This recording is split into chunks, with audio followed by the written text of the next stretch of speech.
도대체 무슨 일이 벌어진 걸까요? 국내 대표 IT 기업 카카오에서 또다시 대규모 집단 행동이 시작됐습니다. 이번에는 단순한 몇 시간짜리 부분 파업이 아닙니다. 직원들이 하루 동안 업무 시스템에서 완전히 로그아웃하고 연차까지 사용하는 이른바 로그아웃 데이가 진행됐습니다. 그런데 더 놀라운 건 이들이 요구하는 금액입니다. 직원 1인당 약 1천만원 수준의 성과급 지급을 요구하고 있는 것인데요. 회사는 받아들이기 어렵다는 입장을 유지하고 있고 노조는 한 발도 물러서지 않고 있습니다. 카카오톡을 비롯한 국민 메신저 서비스는 정상 운영된다고 하지만 업계에서는 이번 갈등이 단순한 성과급 문제가 아니라 IT 업계 전체의 보상 체계와 노사 관계를 뒤흔드는 신호탄이 될 수도 있다는 분석이 나오고 있습니다. 과연 이번 사태는 어디까지 이어질까요? 그리고 이용자들에게는 정말 아무런 영향이 없을까요? 지금부터 하나씩 살펴보겠습니다. 이번 집단 행동은 카카오 본사를 비롯해 카카오페이, 카카오 엔터프라이즈, DK테크인, 엑셀게임즈 등 모두 5개 법인에서 동시에 진행됐습니다. 지난 10일 진행됐던 4시간 부분 파업보다 한 단계 수위가 높아졌다는 평가를 받고 있습니다. 당시에는 반일 동안 업무를 멈추는 수준이었지만 이번에는 조합원들이 하루 종일 업무에서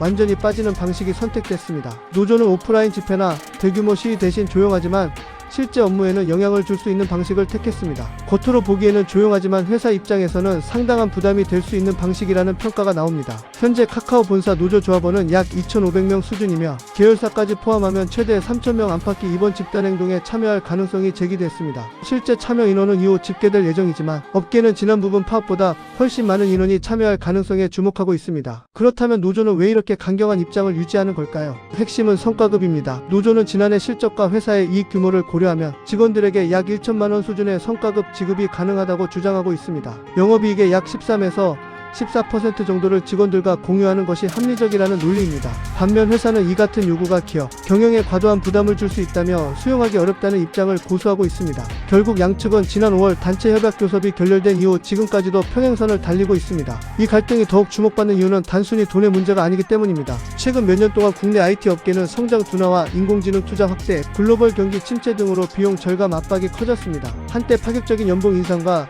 성과급 경쟁을 벌이던 분위기는 상당 부분 사라졌고 오히려 긴축 경영과 조직 슬림화가 이어지고 있습니다. 실제로 여러 IT 기업들이 희망퇴직이나 조직 개편, 투자 축소를 진행하면서 직원들의 불안감도 커졌습니다. 이런 상황에서 카카오 노조의 요구는 단순히 자사만의 문제가 아니라 IT 업계 전체의 보상 기준을 둘러싼 상징적인 사례로 받아들여지고 있습니다. 투자자들의 시선도 엇갈립니다. 일부에서는 우수 인재를 확보하려면 충분한 보상이 필요하다고 주장합니다. 특히 IT 산업은 사람의 경쟁력이 곧 회사 경쟁력인 만큼 성과를 낸 직원들에게 적절한 보상이 있어야 혁신도 가능하다는 의견입니다. 반면 다른 한쪽에서는 경기 불확실성이 커진 상황에서 대규모 성과급 지급은 기업 경쟁력을 약화시킬 수 있다고 우려합니다. AI 투자와 글로벌 경쟁이 치열해지는 시기에 현금을 미래 투자보다 인건비에 지나치게 사용하는 것은 장기적으로 부담이 될 수 있다는 것입니다. 온라인에서도 반응은 크게 갈리고 있습니다. 성과를 냈다면 당연히 보상받아야 한다는 의견과 일반 직장인들과 비교하면 이미 높은 초월을 받고 있는 것 아니냐는 반응이 동시에 나오고 있습니다. 특히 최근 경기 침체로 중소기업과 자영업자들이 어려움을 겪는 상황에서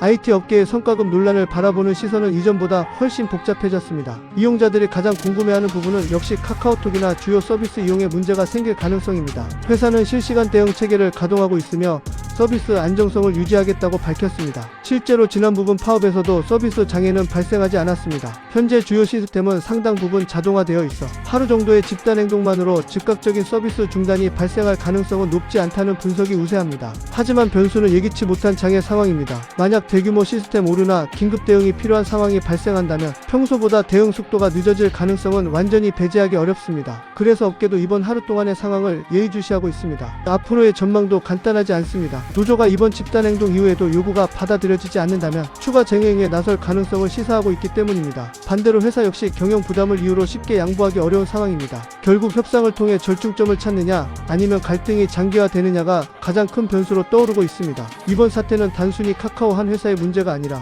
국내 IT 산업이 성장 중심 시대에서 수익성과 효율성을 중시하는 시대로 넘어가는 과정에서 나타나는 대표적인 갈등이라는 분석도 나옵니다. 과거처럼 무조건 높은 보상을 기대하기 어려운 환경과 여전히 성과에 걸맞은 보상을 요구하는 직원들의 인식이 충돌하고 있는 것입니다. 과연 카카오 노사는 어떤 결론을 내리게 될까요? 그리고 이번 사례가 다른 IT 기업들의 임금 협상과 성과급 기준에도 영향을 미치게 될까요? 앞으로 이어질 협상 결과에 따라 국내 IT 업계의 노사 문화에도 적지 않은 변화가 나타날 가능성이 있습니다. 새로운 소식이 나오는 대로 빠르게 전해드리겠습니다. 지금처럼 빠르게 변하는 IT와 경제 이슈를 계속 놓치지 않으시려면 구독과 좋아요 부탁드립니다.